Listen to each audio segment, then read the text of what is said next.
Vous écoutez L'Aiguillon, une parole qui interpelle à la lumière de l'Évangile. Collection apologétique, fondement. Épisode 4.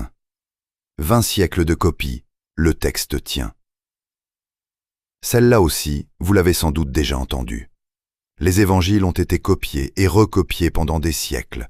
Personne ne sait plus ce qu'ils disaient vraiment à l'origine. Voici de quoi vérifier cette objection. Des textes écrits dès les premières générations. Les 4 évangiles, Matthieu, Marc, Luc et Jean, ont été rédigés au 1er siècle, au temps de la première génération chrétienne.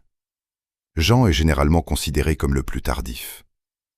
La question n'est donc pas celle de textes apparus des siècles après Jésus, mais de leur transmission depuis l'Antiquité chrétienne jusqu'à nous. Un chiffre qui change l'échelle de comparaison. Environ 5700 témoins manuscrits grecs du Nouveau Testament sont aujourd'hui répertoriés dans le catalogue de référence de l'Institut de recherche textuelle du Nouveau Testament de Münster, un des comptes qui évolue à mesure que le catalogue est révisé. Cet ensemble fournit un nombre très important de témoins à comparer. Le vrai gain n'est pas de disqualifier un texte au profit d'un autre. C'est que plus les témoins sont nombreux, plus les divergences entre eux deviennent visibles et comparables, au lieu de rester cachés dans une copie unique. À côté de ces manuscrits, des échos dès les premières générations. Des auteurs chrétiens citent très tôt des paroles et des événements évangéliques. Dès la fin du 1er siècle et le début du 2e, c'est le cas de Clément de Rome ou Ignace d'Antioche. Cela montre que des traditions évangéliques circulaient déjà dès les premières générations chrétiennes, bien avant toute longue chaîne médiévale de transmission. Ce que cela établit. Le texte a pu être copié pendant 20 siècles. Mais avec des milliers de manuscrits à comparer entre eux, on ne devine pas où il a pu varier, on le voit. Les variantes sont nombreuses, mais précisément repérables parce que les témoins le sont aussi.